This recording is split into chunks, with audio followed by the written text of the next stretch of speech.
Patrick Caulfield, an artist study and painting activity. Patrick Caulfield was an English painter and printmaker associated with the pop art movement. He is known for bold images created in an attractive graphic style. We will look at his painting entitled After Lunch 1975 and respond to it with our own pop art interpretation painting.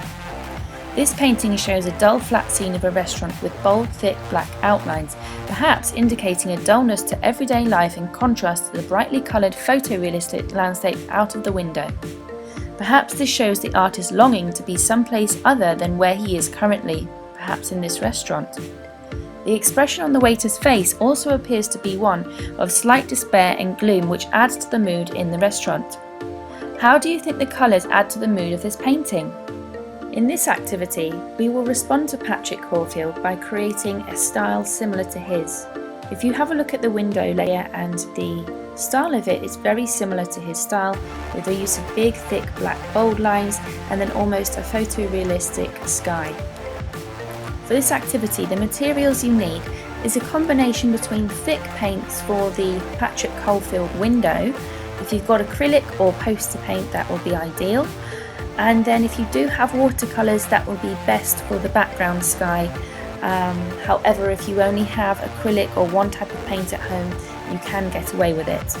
You will also need a pair of scissors, paint brushes, one thick and one thin, a big black marker pen, pencil, water pot, tissue, a ruler and your sketchbook. The first step is to start with the background sky.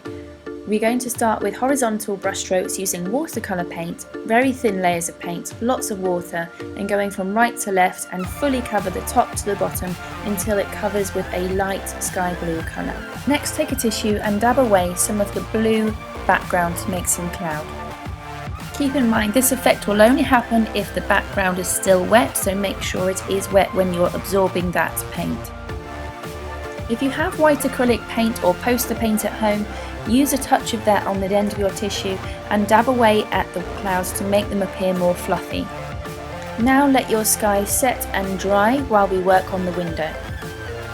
Take a separate piece of paper, a ruler and a pencil, and I'm just using the thickness of my ruler to create a border here, and then I'm going to double up on the bottom and then split the two windows in half. I'm going to have two windows here with long sort of rectangular windows to peer out at my background sky.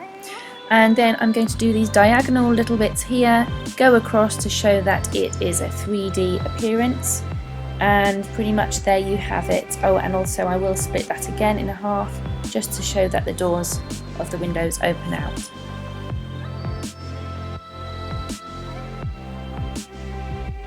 Next, take your thick red paint and just paint around the shape that you have drawn around the outsides. You may have to do 2 to 3 layers. Make sure you add water to your paint so that it makes it nice and smooth, and let the layers dry in between painting. After this, we will paint the inner window area, and this will create a nice 3D effect. I'm using almost a fluorescent pink paint, but on second glance of this, I realised the contrast was not as strong as I wanted, so then I added some white to the pink just to make the colours pop a little more. You may also have to add 2 or 3 layers depending on how strong you want your coverage. Once the sky painting and the window painting are dry, you're ready to cut it out. So what I'm doing here is taking a pair of scissors and simply cutting a rectangular shape where the white area is, and this will also neaten up any messy areas that we need to neaten up. Once the window has been cut, we're going to add our black Sharpie marker lines to give it that typical Patrick Caulfield look. I'm only going over where the shapes are, just the outlines. We're not adding too much detail, and I'm using a ruler to keep my lines nice and straight.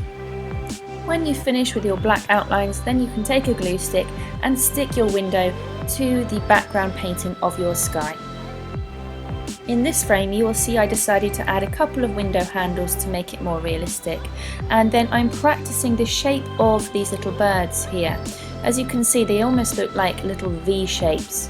So before you apply a bird to your sky, just practice until you're happy with that, and then take some dark brown watercolour if you've got it, and then just add a few bird shapes into the sky, dispersed wherever you like them.